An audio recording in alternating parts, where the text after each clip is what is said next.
Hi dear students. इससे पहले वाले वीडियो लेक्चर में मैंने आपको लीनियर इक्वेशन पार्ट 1 पढ़ाया था, जिसमें मैंने चैप्टर की थ्योरी आपकी क्लियर कराई थी कि चैप्टर का मैंने आपको इंट्रोडक्शन कराया था। इस चैप्टर के इंट्रोडक्शन के बाद इसके कुछ रूल पढ़ाने बाकी थे, जो आज मैं आपके लिए लेकर के आया हूं। तो ज़्यादा न टाइम वेस्ट करते हुए आइए डियर स्टूडेंट्स करते हैं इस चैप्टर के रूल्स के बारे में बात। देखो, इनक्वलिटीज का सॉल्यूशन कैसे निकाला जाए, कैसे हम इनक्वलिटीज का सॉल्यूशन निकालते हैं, इस बात पर विचार करते हैं। इसमें मुख्य रूप से डियर स्टूडेंट्स 4 रूल है। पहला रूल बोलता है, मान लीजिए मेरे पास कोई लीनियर इनइक्वेशन है, जैसे मैंने लिखा 5x + 2 और यहां लगाया ग्रेटर देन, फिर लिखा मैंने x - 7। पहला रूल ये कहता है, अगर हमारे पास कोई लीनियर इनक्वलिटीज है, इसको लीनियर इनक्वलिटीज या लीनियर इनइक्वेशन दोनों नाम से पुकार सकते हैं, कोई एक आप नाम ले सकते हैं। मान लीजिए हमारे पास कोई लीनियर इनक्वलिटीज है। अगर इस लीनियर इनक्वलिटीज में मैं दोनों तरफ किसी नंबर को ऐड कर दूं, तो इस लीनियर इनक्वलिटीज पर कोई इफेक्ट नहीं पड़ता। कैसे सर? जैसे मैंने दोनों तरफ 10 ऐड कर दिया, मैंने लिखा एडिंग 10 on both sides, तो क्या मिल जाएगा? 5x + 2, तो यहां लिखा +10 ग्रेटर देन, इधर एक तो लेफ्ट में मैंने 10 ऐड किया, x - 7, इधर राइट में भी मैंने 10 ऐड किया।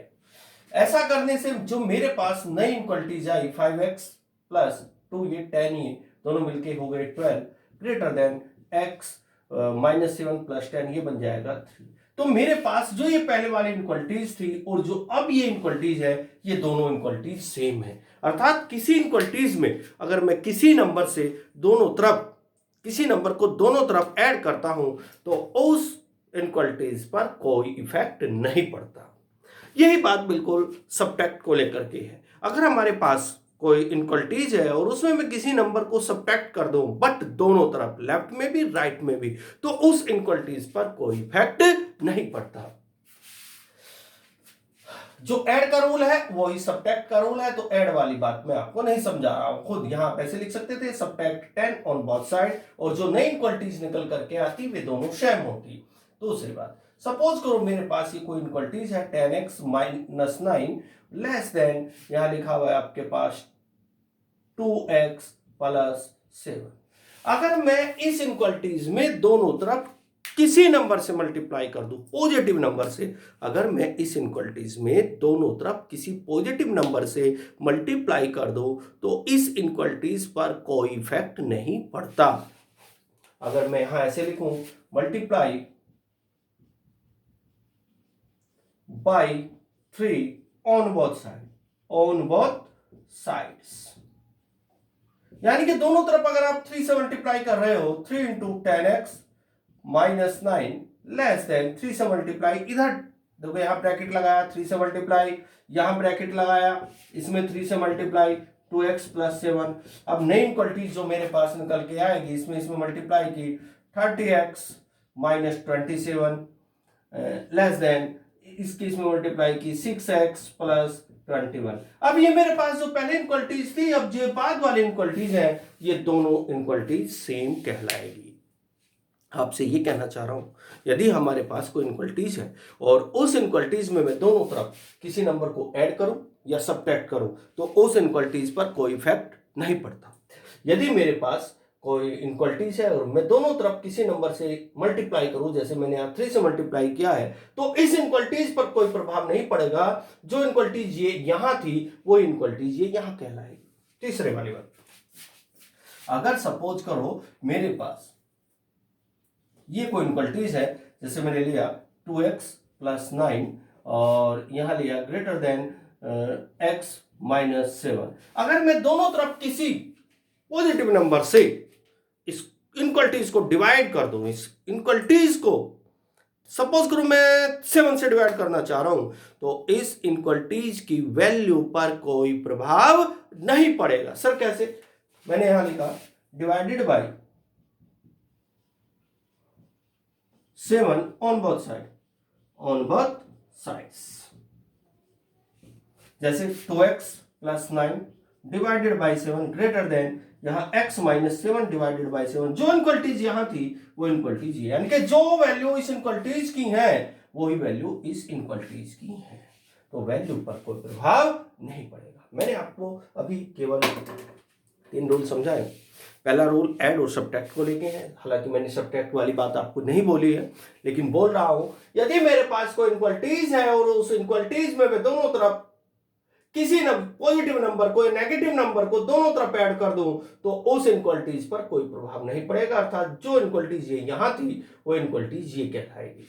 इसी प्रकार अगर आपके पास कोई इनक्वलिटीज है और उसमें दोनों तरफ किसी पॉजिटिव नंबर से मल्टीप्लाई कर रहे हैं तो इनक्वलिटीज पर कोई इफेक्ट नहीं पड़ता। तीसरी बात, यदि मेरे पास कोई इनक्वलिटीज है और दोनों तरफ आप किसी विशेष नंबर से डिवाइड कर रहे हैं, पॉजिटिव नंबर से मल्टीप्लाई भी पॉजिटिव नंबर, डिवाइड भी पॉजिटिव नंबर, तो उस इनक्वलिटीज पर कोई प्रभाव नहीं पड़ता। अर्थात दोनों तरफ अगर हम किसी इनक्वलिटीज में कोई नंबर ऐड करते हैं इनक्वलिटीज पर कोई प्रभाव नहीं पड़ता। यदि दोनों तरफ किसी इनक्वलिटीज में कोई नंबर सब्ट्रैक्ट करते हैं तो कोई प्रभाव नहीं पड़ता। यदि किसी इनक्वलिटीज में किसी पॉजिटिव नंबर से दोनों तरफ मल्टीप्लाई करते हैं कोई प्रभाव नहीं पड़ता। यदि किसी इनक्वलिटीज में दोनों तरफ किसी पॉजिटिव नंबर से डिवाइड करते हैं कोई प्रभाव नहीं पड़ता। तो सर प्रभाव कहां पड़ता है वो बोलिए ना, कहां प्रभाव पड़ता है, उसी बात पर चर्चा करने वाला हूं, कहां इनक्वलिटीज की वैल्यू बदलती है। ये बात अपने माइंड तक बैठा के रखो, आपके क्वेश्चनों में ये बातें सारी यूज होने वाली है। चलिए आगे बात करते हैं। अगर मैं इफेक्ट वाली प्रभाव वाली बात करूं और क्या प्रभाव पड़ता है इनक्वलिटीज पर, किस चीज से प्रभाव पड़ता है उसको देखते हैं। मान लीजिए फोर्थ रूल, मान लीजिए मेरे पास कोई इनक्वलिटीज है 2x माइनस 9 और यहां लिखा हुआ है ग्रेटर देन, यहां लिखा हुआ है x और माइनस 11, और मैंने सपोज करो इसमें दोनों तरफ किसी नेगेटिव नंबर से मल्टीप्लाई कर दी, दोनों तरफ किसी नेगेटिव नंबर से मल्टीप्लाई कर दी तो इनक्वलिटी का साइन चेंज हो जाएगा। सर कैसे? अभी दिखाता हूं। मैंने लिखा multiply by -2 on both side, on both sides करके देखो क्या बोल रहा हूं आपको। जैसे 2x plus 2x minus 9 greater than x minus 11, अभी साइन मत लगाओ, और मैंने -2 इधर मल्टीप्लाई की, इधर भी -2 मल्टीप्लाई की। जब मैं इधर -2 से मल्टीप्लाई कर रहा हूं इधर भी मुझे करना पड़ेगा, तो यहां देखो कैसा सिंबल था ग्रेटर देन, तो यहां की इनक्वलिटीज का साइन चेंज हो जाएगा, तुरंत बन जाएगी लेस देन। आपसे ये कहना चाह रहा हूं यदि मैं किसी इनक्वलिटीज में माइनस वाले नंबर से दोनों तरफ मल्टीप्लाई करूं, माइनस वाले नंबर से दोनों तरफ मल्टीप्लाई करूं तो इनक्वलिटीज का साइन चेंज हो जाता है। अगर वो ग्रेटर देन है तो लेस देन बन जाती है, अगर यहां लेस देन होता तो ग्रेटर देन बन जाती। सर ऐसे कैसे हो जाएगा? हाँ प्रूफ करके बता रहा हूं ना। एग्जाम्पल के तौर पर मान लीजिए मैं यहां लेता हूं, सपोज करो मैंने लिया 2 और यहां लिया 4। अब आप पहले इन दोनों में कंपेयर करो कौन ग्रेटर कौन लेस। ये 4 बड़ा है यानी कि 4 ग्रेटर देन 2 यानी कि 2 लेस देन 4। अगर मैं इस इनक्वलिटीज में, ये मेरे पास कोई इनक्वलिटीज है, अब आप में इस इनक्वलिटीज में नेगेटिव वाले किसी भी नंबर से मल्टीप्लाई कीजिए। चलो मैंने -2 से मल्टीप्लाई किया, multiply by -2 on both side करके देखो आपको क्या मिलेगा। -2 से मल्टीप्लाई किया, -2 से मल्टीप्लाई करती, -2 इंटू 2 मल्टीप्लाई हुआ, और -2 इंटू 4, यहां क्या मिला -4, यहां क्या मिला -8। अब आप दोनों में कंपेयर करके बताइए कौन बड़ा कौन छोटा है। आंसर देखेंगे तो ये बड़ा हो चुका है, -4 -8 से बड़ा हो गया है, तो यहां लिखेंगे -4 ग्रेटर देन -8, यानी कि ये वाली वैल्यू इस वाली वैल्यू से बड़ी हो चुकी है। यहां क्या था, यहां इधर वाला नंबर बड़ा, इधर वाला नंबर छोटा था, लेकिन जैसे आपने दोनों तरफ माइनस वाले नंबर से मल्टीप्लाई की तो आपको रिजल्ट ऐसा मिला कि लेफ्ट वाला नंबर बड़ा हो गया और राइट वाला नंबर छोटा हो गया।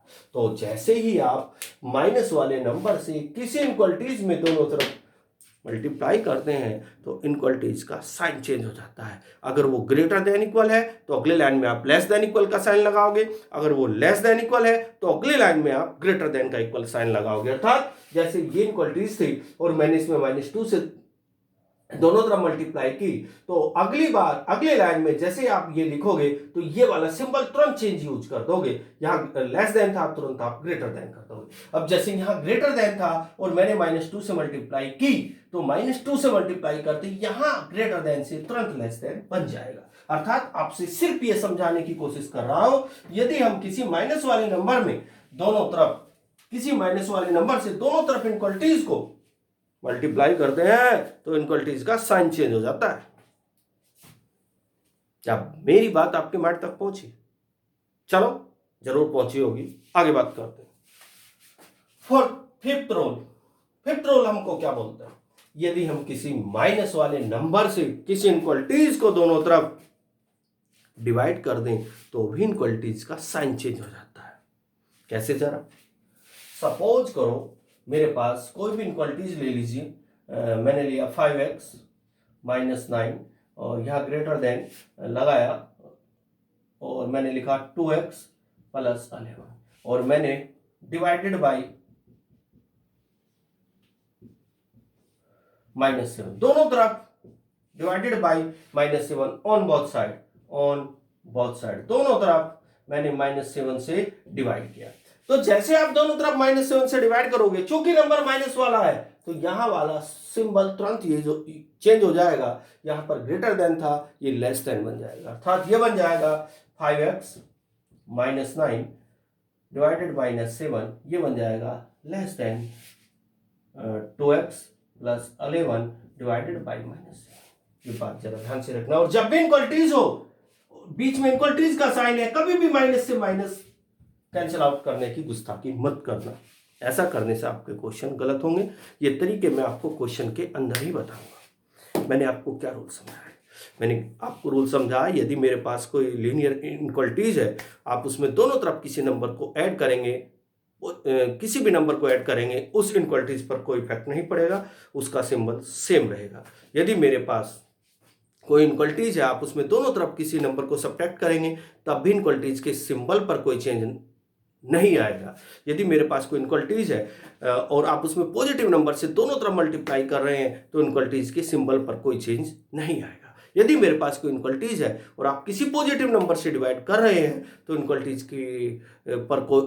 इनइक्वालिटीज का कोई साइन चेंज नहीं होगा। बट अगर मेरे पास कोई इनइक्वालिटीज है और उसमें मैं माइनस वाले नंबर से दोनों तरफ मल्टीप्लाई कर दूं, तो इनइक्वालिटीज का साइन चेंज हो जाता है। अगर वो ग्रेटर देन है तो लेस देन हो जाती है, लेस देन है तो ग्रेटर देन हो जाती है। ये रूल डिवाइड के लिए। अगर मेरे पास कोई इनइक्वालिटीज है और मैं उस इनइक्वालिटीज को किसी माइनस वाले नंबर से दोनों तरफ डिवाइड करता हूं, तो इनइक्वालिटीज का साइन चेंज हो जाता है। अब बात करते हैं इस एक्सरसाइज के डियर स्टूडेंट्स एक दो क्वेश्चनों के ऊपर। चलो, रूल इसके फिनिश हो चुके हैं। जो आपके स्टैंडर्ड के रूल है वो मैं आपको बता चुका हूं। वैसे तो बहुत सारे रूल होते हैं, पर 11th स्टैंडर्ड पर डियर स्टूडेंट्स यही रूल है। अब बात करते हैं, जैसे पहला ही क्वेश्चन कहा गया है, solve 24x less than 100 when 24x less than 100 when first part में लिखा हुआ है x is a natural number, x is a natural number। इसका मतलब है इसको सोल्व करना है। सेकंड पार्ट बाद में देखेंगे, पहले इसी को समझने की कोशिश करते हैं।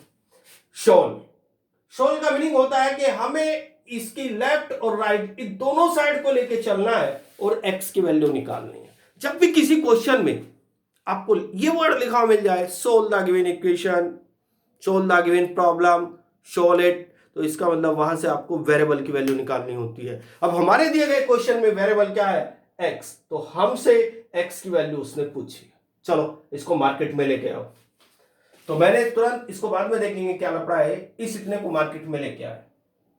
यहां लिखा सॉल्यूशन 24x less than 100 अब आप इस 24 को डिवाइड में लेके चले आइए, जैसे इक्वल में हुआ करता था। 24 को डिवाइड में लेके आए तो x लेस देन 100/24, 100 को 24 से डिवाइड कर दे, शायद 4.1 के समथिंग आ जाएगा, अप्रोक्सीमेट मैंने मान लिया। x लेस देन 4.1, इसको इक्वेशन नंबर 1 मान लीजिए। अब जरा ध्यान से सुनना, मन लगा करके सुनना। बुक वाले ने कहा x की वैल्यू निकालो, सोल का मतलब x की वैल्यू निकालो यदि x एक नेचुरल नंबर हो। x कैसा हो? एक नेचुरल नंबर। तो आप एक काम कीजिए, एक नंबर लाइन ड्रा कर लीजिए, इसको बोलते हैं हम नंबर लाइन। इस नंबर लाइन पर डियर स्टूडेंट्स यहां प्लस इन्फिनेटिव होता है और यहां माइनस इन्फिनेटिव होता है।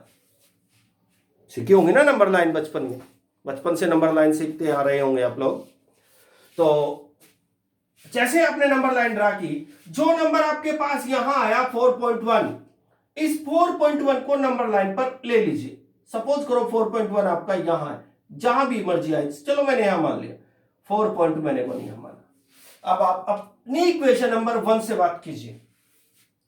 इक्वेशन नंबर 1 आपको क्या कह रहा है? इक्वेशन नंबर 1 ने आपसे बात की है, इक्वेशन नंबर 1 में x चिल्ला चिल्ला के बोल रहा है कि मुझे 4.1 से छोटा रखो। कौन कह रहा है? x। देखो यार, x चिल्ला चिल्ला के बोल रहा है मुझे 4.1 से लेस देन रखो, यानी कि x जो है 4.1 से छोटा होना चाहिए। अब इस x को रिप्रेजेंट कीजिए नंबर लाइन पर, जरा ध्यान से देखिए। 4.1 से छोटे नंबर कहां है? 4.1 से इस नंबर लाइन पर पूरी नंबर लाइन है। 4.1 से बड़े नंबर तो राइट साइड में होंगे, बट 4.1 से छोटे नंबर इधर मिलेंगे। सारे इधर इस दुनिया में रहते हैं 4.1 से छोटे नंबर। लेकिन आपको कंडीशन क्या दी गई थी? x is a natural number. तो 4.1 से पीछे नेचुरल नंबर ढूंढने की कोशिश करो। 4.1 से पीछे 4 जो कि एक नेचुरल नंबर है, फिर 4 से इधर आएंगे, ये भी एक नेचुरल नंबर है। 4 से इधर और चलेंगे 2, ये भी एक नेचुरल नंबर है। और 4.2 से इधर आएंगे 1, ये भी नेचुरल नंबर है। लेकिन अगर हम 1 से इधर जाएंगे और पीछे हटेंगे, यहां 0 आएगा। 0 एक नेचुरल नंबर नहीं है, तो हमें तो x की वो वैल्यू निकालनी थी जो एक नेचुरल नंबर थी। तो हम लिखेंगे x इज इक्वल टू, ऐसा करली ब्रैकेट बनाएंगे और हमारा आंसर ये 4 नंबर बन जाएंगे। तो 1 2 3 4, दिस इज आंसर। एक बार क्वेश्चन में कहा solve 24 x less than 100 when x is a natural number. Book वाले ने कहा सोल्व का मतलब x की वैल्यू निकालनी है। कब निकालनी है? यदि x एक नेचुरल नंबर हो। x कैसा हो डियर स्टूडेंट्स? Natural number. तो x एक नेचुरल नंबर है, इसके लिए हम क्वेश्चन का सॉल्यूशन निकालते हैं। सबसे पहले इसको मार्केट में बुलाया, आ जा भाई तू मार्केट में। ये 24x लेस देन 100, इसको यहां बुलाया, 24 डिवाइड में आया 100/24 या 4.1, यहां मिल गया x लेस देन 4.1, इसको इक्वेशन नंबर 1 माना। जब आप यहां तक पहुंच जाएं, तुरंत आप एक नंबर लाइन ड्रा कीजिए। ये मैंने एक नंबर लाइन ड्रा की। इस नंबर लाइन पर यहां प्लस इन्फिनेटिव होता है, यहां माइनस इन्फिनेटिव होता है। ये बचपन में आपने बात सीखी है। अब ये जो 4.1 है, इसको एक नंबर लाइन पर जहां मर्जी आए वहां रख लीजिए। सपोज करो मैंने यहां लिखा। अब इक्वेशन नंबर 1 से बात कीजिए। इक्वेशन नंबर 1 में x चिल्ला चिल्ला के कह रहा है कि मुझे 4.1 से छोटा रखो। x देखो यहां कह रहा है ना, x कह रहा है x लेस देन 4.1, यानी कि x चिल्ला चिल्ला के कह रहा है 4.1 से छोटा रखो। तो 4.1 यहां है, तो हम छोटे की ओर चले, तो 4.1 से छोटे नंबर किधर मिलेंगे? इधर, इसके लेफ्ट में। तो लेफ्ट में 4.1 से छोटा नंबर 4 होगा, फिर 3 होगा, फिर 2 होगा, फिर 1 होगा, फिर 0 होगा, -1 होगा, माइनस। लेकिन आंसर आप आगे क्यों नहीं गए? क्योंकि देख इसने क्या कहा था, x is a natural number, यानी कि x की वैल्यू एक नेचुरल नंबर होनी चाहिए। अगर मैं 1 से इधर चलता हूं 0 आ जाएगा। 0 एक नेचुरल नंबर नहीं है, जो हमारी इस कंडीशन को सेटिस्फाई नहीं कर रही है। और मैं 4.1 भी नहीं ले सकता, क्योंकि 4.1 भी एक नेचुरल नंबर नहीं है। सर तो नेचुरल नंबर क्या होता है? अरे नेचुरल नंबर वो जिससे हम काउंटिंग करते हैं 1 2 3 4 5 6 एंड सो इन्फिनिटिव तक, ये सारे नेचुरल नंबर होते हैं। तो हम अपने आंसर इस कंडीशन को देखते हुए भी देते हैं। तो x इक्वल टू 1 2 3 4, यानी कि हमारे x के आंसर ये 4 आए। अब आप इसको ऐसे भी लिख सकते हैं x बिलोंग्स टू का मतलब ये हुआ, इसको बिलोंग्स टू बोलते हैं। सेट थ्योरी वाले चैप्टर में आपको बताऊंगा इस तरह के सिंबलों का कैसे यूज किया जाता है, लेकिन बट आपको यहां ध्यान रखना है कि x की वैल्यू ये 4 होगी। इसका सेकंड पार्ट अपने वीडियो वाले लेक्चर में मैं आपको पढ़ाऊंगा, बट आपको जो प्रॉपर्टीज, जो रोल्स आज आपको पढ़ाए उनकी प्रैक्टिस करना और एक दो क्वेश्चन कोशिश करना, अगर हो सके तो अच्छी बात है, अदरवाइज मैं कल वीडियो वाले लेक्चर में आपको आगे की क्वेश्चन सोल्व कराऊंगा। अब मैं अपना वीडियो लेक्चर ऑफ करने चाह रहा हूँ, बट डियर स्टूडेंट्स, मेहनत और मन लगा करके सीखने की कोशिश करनी है। Okay, bye.